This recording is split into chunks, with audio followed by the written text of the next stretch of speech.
Hello दोस्तों, the civil academy में एक बार फिर आप सभी का स्वागत है। मैं हूं अमरेंद्र कुमार और अभी हम लोग पढ़ रहे हैं भारत के भूगोल में भारत की जलवायु।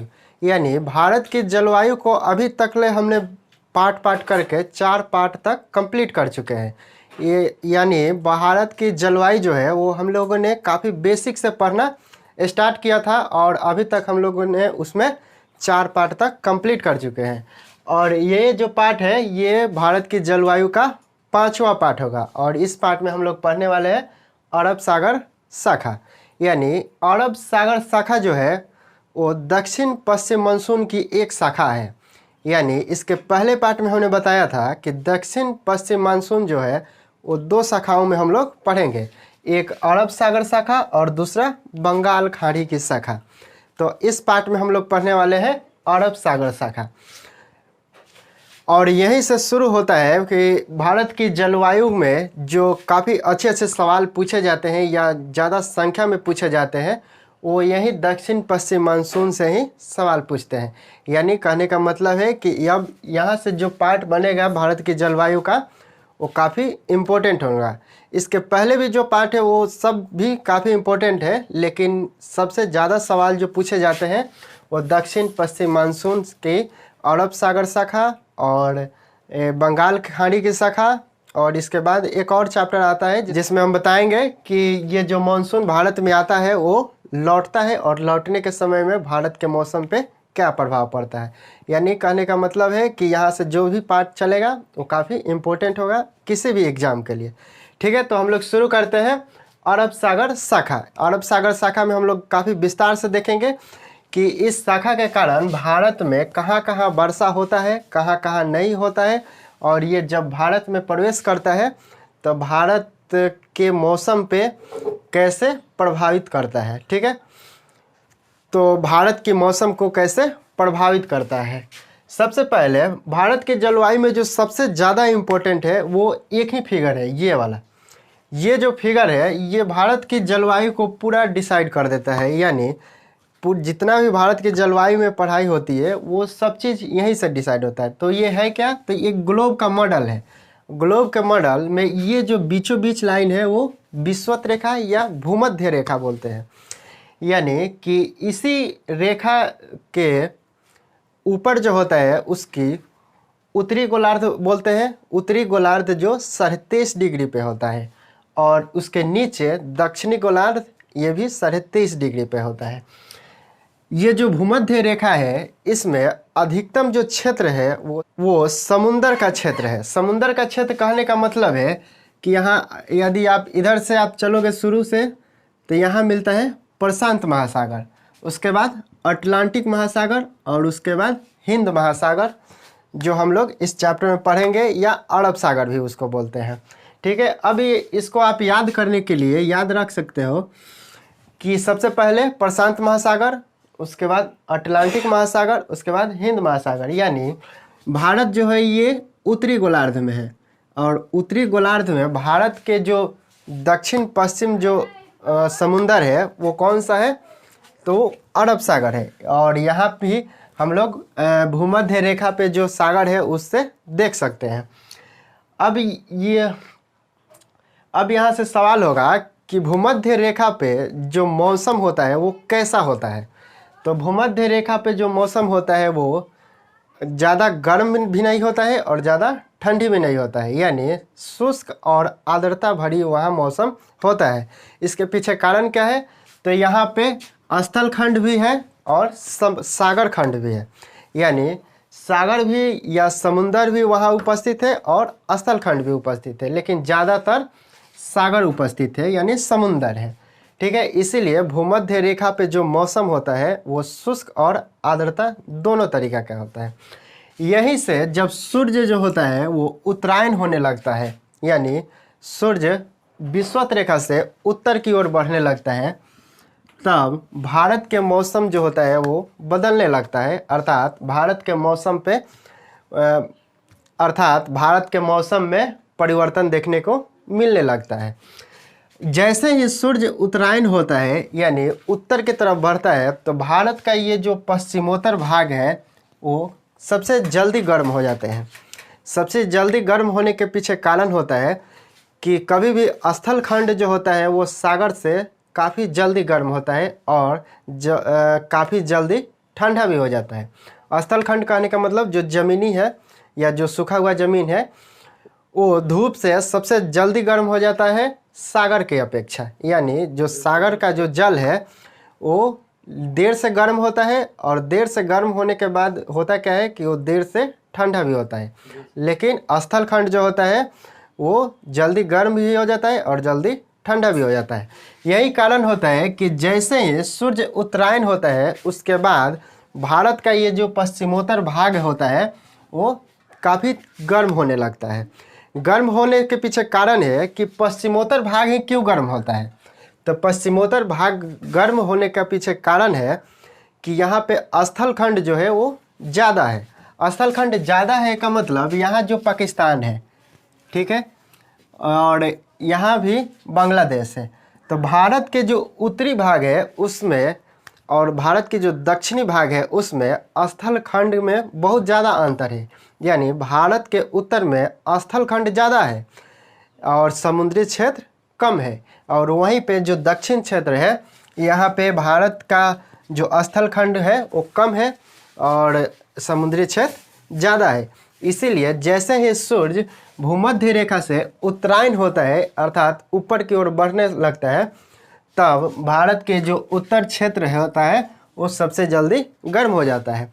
ये जो होता है ये अप्रैल महीना होता है या मार्च और अप्रैल, यानी भूमध्य रेखा पर 22 मार्च को सूर्य रहता है और 22 मार्च से ऊपर बढ़ने लगता है। यानी कि मार्च और अप्रैल का जो महीना होता है उसी समय जो भारत के मौसम होता है वो बदलना स्टार्ट कर देता है। स्टार्ट करने के बाद होता क्या है कि पहले तो ये पश्चिमोत्तर भाग गर्म होता है और गर्म होने के बाद ये जो हवा बहता है या जो निम्न दाब बनते हैं उसको भरने के लिए जो हवा चलती है वो स्थानीय हवा होती है, उसमें इतना शक्ति नहीं होता है कि ये समुंदर से हवा खींच पाए, ठीक है। और वहीं पे जब मई का महीना आता है यानी मई का जो पहला सप्ताह होता है वहीं पे जो दक्षिण पश्चिम मानसून होता है वो भारत में प्रवेश कर जाता है और भारत में प्रवेश करने के बाद मानसून आना शुरू हो जाता है। और जैसे ही दक्षिण पश्चिम जो होता है मानसून है वो मई के पहले सप्ताह में भारत में प्रवेश कर जाता है, उसके साथ साथ ITCZ जो उष्णकटिबंधीय अनुसरण क्षेत्र है वो भी भारत में प्रवेश करने लगता है और सबसे पहले जा कर के वो भारत के ये जो पश्चिमोत्तर भाग है वहाँ पे अपने आप को स्थापित कर लेता है। यानी यहाँ पे क्या स्थापित हो जाता है तो ITCZ। ITCZ क्या है इसको हमने काफ़ी पहले से ही बताते आ रहे हैं कि ये एक अनुसरण क्षेत्र होता है। अनुसरण क्षेत्र का मतलब होता है कि जहाँ पे सबसे ज़्यादा गर्म हवा हो जाती है तो वो गर्म हवा अपने स्थान को छोड़ करके ऊपर उठ जाता है और वहीं पर निम्न दाब बन जाता है और उसी निम्न दाब या निम्न क्षेत्र को भरने के लिए जो आसपास के हवा आता है उसी को बोलते हैं, जो हवा आता है वहाँ पे एक टकराव देखने को मिलता है और उसी टकराव को बोलते हैं ITCZ यानी उष्णकटिबंधीय अनुसरण क्षेत्र। तो ITCZ जैसे ही मानसून भारत में आता है तो अपने आप को पश्चिमोत्तर भाग में स्थापित कर लेता है। यानी पश्चिमोत्तर भाग में अपने आप को स्थापित करने के पीछे कारण होता है कि भारत के पश्चिमोत्तर में स्थलखंड ज़्यादा है, इसीलिए ITCZ भी भारत में पश्चिमोत्तर दिशा में ही या पश्चिमोत्तर भाग में ही अपने आप को स्थापित करता है। दक्षिण पश्चिम मानसून जो होता है वो काफ़ी सक्रिय हो जाता है और यही 1 जून से दक्षिण पश्चिम मानसून 15 सितंबर तक भारत में वर्षा कराते रहता है। यानी कि भारत में जो वर्षा होती है वो दक्षिण पश्चिम मानसून के कारण 1 जून से लेकर के 15 सितंबर तक चलता है। यानी कि 15 सितंबर तक भारत जो है वो दक्षिण पश्चिम मानसून के अधीन हो जाता है। यहाँ पे दक्षिण पश्चिम मानसून की 2 शाखाओं देखने को मिलता है। एक होता है कि अरब सागर शाखा और दूसरा होता है बंगाल खाड़ी की शाखा। बंगाल खाड़ी की शाखा, यानी इस पार्ट में हम लोग केवल पढ़ेंगे अरब सागर शाखा, यानी ये। तो अरब सागर शाखा क्या है? तो दक्षिण पश्चिम मानसून का एक शाखा है। और इसके अगले पार्ट में हम लोग पढ़ेंगे बंगाल खाड़ी की शाखा। तो काफ़ी हम लोग विस्तार से इस पार्ट में हम देखेंगे कि अरब सागर शाखा जो है वो भारत के मौसम कैसे प्रभावित करता है। ठीक है, अब दक्षिण पश्चिम मानसून की अरब सागर शाखा भारत में 1 जून को प्रवेश करता है, यानी कि भारत में 1 जून को प्रवेश कर जाता है अरब सागर शाखा। 1 जून को जैसे ही अरब सागर शाखा भारत में प्रवेश करता है, तो वो 1 जून को जैसे ही दक्षिण पश्चिम मानसून की अरब सागर शाखा भारत में प्रवेश करता है, तो वो भारत के ये जो पश्चिमोत्तर तटीय घाट है उनसे टकराता है और टकरा करके बारिश करता है। सबसे ज़्यादा बारिश जो होता है वो केरल के ये मलबार तट पे होता है। लगभग जितने भी भारत के ये पश्चिमोत्तर तट है या घाट है, पश्चिमोत्तर तटीय घाट है, लगभग जितने भी भारत के ये जो पश्चिमी तटीय पर्वत है उन सभी से दक्षिण पश्चिम मानसून की अरब सागर शाखा टकराता है और वर्षा करता है। वर्षा होता है और उसके बाद क्या होता है कि ये गुजरात से लेकर के कन्याकुमारी तक लगातार वर्षा होते रहता है। और ये जो वर्षा होता है वो अरब सागर शाखा के कारण होता है। जब 1 जून को दक्षिण पश्चिम मानसून की अरब सागर शाखा भारत के ये जो पश्चिमी तटीय घाट से टकराता है तो उसे प्रस्फोटन कहते हैं, यानी प्रस्फोटन, प्रस्फोट कहते हैं, प्रस्फोट कहते हैं। प्रस्फोट जो होता है वो 1 जून को होता है। कब? 1 जून को, यानी कि जैसे ही दक्षिण पश्चिम मानसून का ये जो अरब सागर शाखा भारत में प्रवेश करता है, तो वो भारत के जो पश्चिमी घाट है, या पश्चिमी घाट के जो पर्वतीय क्षेत्र है उनसे टकराता है और वहाँ पे वर्षा करता है। इसी वर्षा को या इसी टकराने की जो प्रक्रिया है उसको प्रस्फोट बोलते हैं।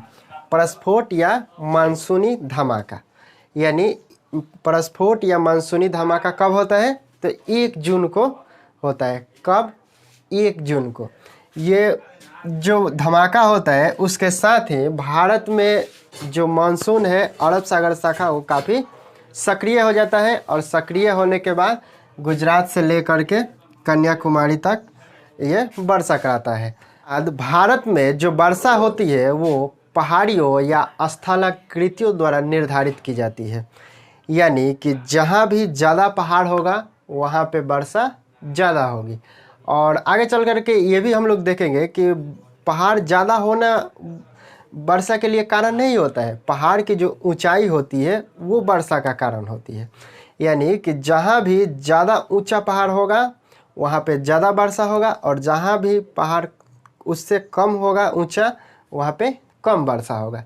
ठीक है, यानी कहने का मतलब है कि जहाँ भी पर्वत होता है वहाँ वर्षा होता है और जहाँ नहीं होता है वहाँ नहीं होता है। और भारत में जो वर्षा होती है दक्षिण पश्चिम मानसून के कारण भारत में स्थलाकृतियों या पर्वतियों द्वारा निर्धारित की जाती है। निर्धारित करने के पीछे कारण होता है कि जैसे ही नमी भरी हवा जो अरब सागर शाखा से आता है भारत में, तब ये पहाड़ से टकराता है, यानी पर्वत से टकराता है और पर्वत से टकरा करके ऊपर उठता है। ये जो नमी भरी हवा पर्वत से ऐसे टकराता है और ऊपर उठता है, तो इसमें जो नमी होता है वो पर्वत के ढाल पर ही छोड़ देता है। क्यों छोड़ता है? क्योंकि जैसे ही ऊपर उठता है तो उसके तापमान में कमी आ जाती है, जिसके कारण जो नमी होता है वो पर्वत के ढाल पर ही छूट जाता है। वहीं इसीलिए भारत में जहाँ भी पर्वत ज़्यादा है वहाँ वर्षा ज़्यादा होती है और जहाँ पर्वत कम है वहाँ वर्षा कम होती है। और ये जो नमी भरी हवा है जो अरब सागर से आती है, वो जैसे ही पर्वत से टकराती है तो उसके तापमान में कमी देखा जाता है, या कमी हो जाता है, वो जो कमी होता है उसको एडियाबेटिक हास्य बोलते हैं, यानी एडियाबेटिक हास्य। एडियाबेटिक हास्य क्या है? तो जो नमी भरी हवा पर्वत से टकराती है और टकराने के बाद ऊपर उठती है तो उसके तापमान में गिरावट होता है, और वही गिरावट जो होता है उसी को बोलते हैं एडियाबेटिक हास्य। ठीक है, यानी एक तरीक़ा से देखने के लिए कि ये आपका पर्वत हो गया और यहीं पे ये नमी भरी हवा टकराया, और जैसे ही टकराता है तो ये अपने नमी जो होता है वो पर्वत के ढाल पर छोड़ देता है। ये जो ढाल पे जो वर्षा होती है या जो नमी छोड़ती है उसी को बोलते हैं पर्वतीय वर्षा, यानी कि पर्वतीय वर्षा। यानी कि जब भी नमी भरी हवा पर्वत से टकराती है और टकरा करके ऊपर उठती है तो उसके तापमान में कमी होता है, जिसके कारण वो अपने नमी पर्वत के ढाल पर ही छोड़ देती है और उसी कारण वर्षा होता है। यही जो है भारत में, यानी इससे एक चीज़ क्लियर हो गया होगा कि जहाँ भी ऊंचा पहाड़ी होगा तो वो ऊंचा पहाड़ी नमी भरी हवा टकराने के बाद वो ज़्यादा दूर तक ऊपर उठेगा, और ज़्यादा दूर तक उठेगा तो ज़्यादा दूर तक उसके ताप में कमी देखा जाएगा, और ज़्यादा कमी होगा तब उसके जो नमी है वो ज़्यादा से ज़्यादा पर्वत के ढाल पे आ जाएंगे, जिसके कारण वर्षा होना हो जाएगा। और ये जो वर्षा होती है जो भारत के पश्चिमोत्तर तट पे होता है, ये जैसे ही दक्षिण से उत्तर की ओर बढ़ते हैं, यानी ये केरल हो गया और ये ऊपर की तरफ गुजरात बढ़ते हैं, तो जैसे ही दक्षिण से उत्तर की ओर बढ़ते हैं तो वर्षा जो होती है वो कम होते जाती है, यानी वर्षा जो होती है वो कम देखा जाने लगता है। इसके पीछे कारण होता है कि यहाँ पे जो दक्षिण भाग में जो पर्वत है वो ऊंचे हैं, और जैसे ही इसके उत्तर में जाने लगते हैं तो इसके जो पर्वत है उसके ऊंचाई में कमी देखा जाता है, और कमी होने के कारण यहाँ वर्षा जो होती है वो धीरे धीरे कम होने लगता है। यानी भारत के दक्षिण भाग से उत्तर भाग में बढ़ने पर वर्षा जो होती है वो कम होने लगती है। अब हम लोग देखेंगे कि अरब सागर शाखा, ये पश्चिम घाट पर तो वर्षा हो गया, लेकिन इसके बाद अब जो होता है वो ये सरकुला पहाड़ी है, सरकुला पहाड़ी, और इसके ये जो दक्षिण में है वो नर्मदा नदी है, और ये जो है वो ताप्ती है, ताप्ती नदी क्या है? तो वो उसी के तट पे गुजरात बसा हुआ है।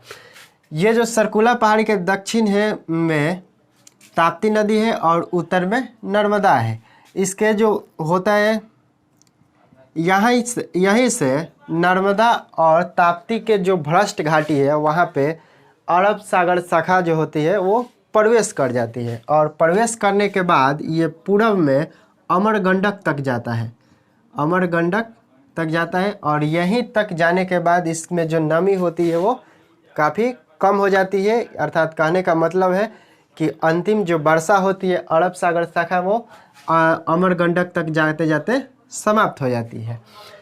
यानी अरब सागर शाखा पश्चिमी घाट के बाद नर्मदा और ताप्ती नदी में प्रवेश कर जाती है, और प्रवेश करने के बाद वहाँ वर्षा होती है, और यही जो नमी भरी हवा होती है ये पूरब दिशा में अमरगंडक तक जाता है, और अमरगंडक तक जा कर के अरब सागर की शाखा अपनी नमी पूरी तरीक़ा से ख़त्म कर देता है, जिसके कारण वहीं से वर्षा होना बंद हो जाता है भारत के पूरब साइड में। ठीक है, उसके बाद क्या होता है कि ये अरब सागर शाखा भारत के उत्तर में बढ़ना शुरू हो जाता है। भारत के जैसे उत्तर में बढ़ता है तो गुजरात मिलता है, और गुजरात में दो पहाड़ी है, गील एवं मांडव। गील एवं मांडव पहाड़ी से अरब सागर शाखा टकराता है और यहीं पे वर्षा कर देता है, और वर्षा होने के बाद होता क्या है कि इसके जो आसपास जो वनस्पति है वो काफ़ी हरे भरे हैं। ये गुजरात में ये वर्षा कराता है अरब सागर शाखा, लेकिन फिर भी गुजरात के जो अधिकांश क्षेत्र है वो सूखाग्रस्त है। यानी अरब सागर शाखा गुजरात के केवल गील एवं मांडव जो दो पहाड़ी है उसी से टकराता है और वहीं पे वर्षा होता है, और उसके बाद उसके अलावा जो गुजरात का जो क्षेत्र है वो सूखाग्रस्त ही रह जाता है।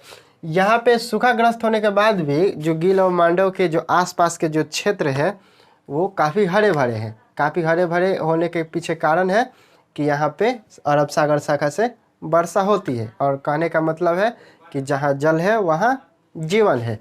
इसीलिए केवल गुजरात में इसी दो पर्वत के कारण ही वर्षा होता है। उसके बाद गुजरात में वर्षा करने के बाद अरब सागर शाखा भारत के उत्तर में ही अरावली पर्वत की ओर चलता है। ये जो है अरावली पर्वत है। अरावली पर्वत राजस्थान में है। राजस्थान में अरावली पर्वत जो है वो अरावली पर्वत पूरी तरीके से अरब सागर शाखा से नहीं टकरा पाती है। यानी जैसे ही अरब सागर जिस दिशा में आगे बढ़ता है अरावली पर्वत भी उसी दिशा में है।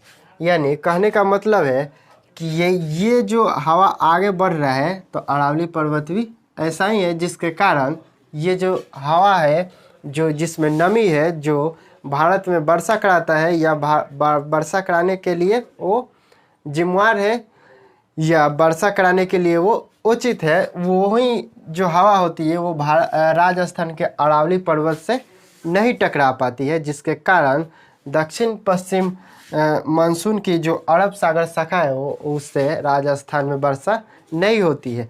लेकिन अपवाद के रूप में ये जो पहला भाग है वो है माउंट आबू में गुरशिखर चोटी। गुरशिखर चोटी जो है वो माउंट आबू में है। माउंट आबू में तो माउंट आबू से कुछ जो ये शाखा की हवा होती है वो टकराती है, और टकराने के बाद यहाँ पे वर्षा होता है। अर्थात कहने का मतलब है कि अरब सागर शाखा से राजस्थान में भी वर्षा होता है, लेकिन बहुत कम मात्रा में होता है। क्यों? क्योंकि ये जो हवा है केवल एक ही दिशा से टकरा पाती है, जिसके कारण वहीं पे वर्षा होता है, और वो है अरावली पर्वत का गुरशिखर चोटी जो राजस्थान के माउंट आबू में है, और वहीं पे वर्षा केवल होता है। उसके बाद पूरा अरावली पर्वत से न अरब सागर की शाखा टकराती है और न ही वर्षा करती है। ठीक है, इसी कारण राजस्थान जो है ये सूखा प्रदेश माना जाता है। और ये जो अरावली पर्वत है वो अरब सागर की शाखा से नहीं टकरा पाती है, और नहीं टकरा पाने के कारण वहाँ पे हवा ऊपर नहीं उठ पाता है, और नहीं उठने के कारण उसमें ताप में कमी नहीं होती है, जिसके कारण वहाँ पे वर्षा नहीं होता है। ठीक है, तो यही था आज के इस पार्ट में, जिसमें हम लोगों ने देखा कि अरब सागर शाखा भारत के किन किन जगहों पे वर्षा कराती है। इसके अगले पार्ट में हम लोग देखेंगे कि बंगाल की खाड़ी शाखा भारत में किन किन क्षेत्रों में वर्षा कराती है, या किन किन क्षेत्रों में वो काफ़ी ज़्यादा प्रभावकारी होती है। ठीक है, तो मिलते हैं इसके अगले पार्ट में, जहां हम लोग पढ़ेंगे बंगाल खाड़ी की शाखा। ठीक।